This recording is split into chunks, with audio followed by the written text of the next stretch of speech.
ഇന്നത്തെ ലഞ്ച് ചൂടുള്ള ചോറും മീൻ വറുത്തത് സ്പൈസി ആയിട്ടുള്ള ഞണ്ട് റോസ്റ്റും രസമാണ്.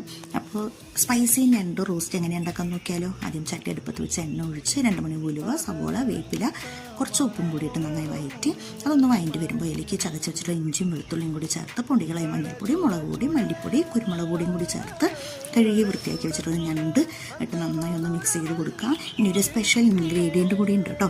അതായത് കുറച്ച് പെരിഞ്ചീരകം, കുറച്ച് കുരുമുളക് ഒന്ന് ചതച്ചതിലേക്ക് ഇട്ട് കൊടുക്കാം. എന്നിട്ട് 2 തക്കാളിയും കൂടി ഇട്ട് നന്നായി മിക്സ് ചെയ്യുക. കറിക്ക് ആവശ്യമുള്ള വെള്ളം കൂടി ഒഴിച്ച് നമുക്കൊന്ന് അടച്ച് വെച്ച് വേവിക്കാം.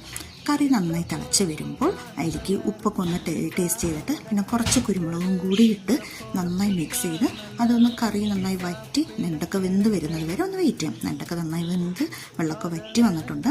അപ്പോൾ അതിലേക്ക് കുറച്ച് മല്ലിച്ചെപ്പും പിന്നെ കുറച്ച് 1 സ്പൂണ് വെളിച്ചെണ്ണയും കൂടി ചേർത്ത് നന്നായി മിക്സ് ചെയ്ത് നമുക്ക് ഗ്യാസ് ഓഫ് ചെയ്യാം. അപ്പോൾ സ്പൈസി ഞണ്ട് റോസ്റ്റ് റെഡി.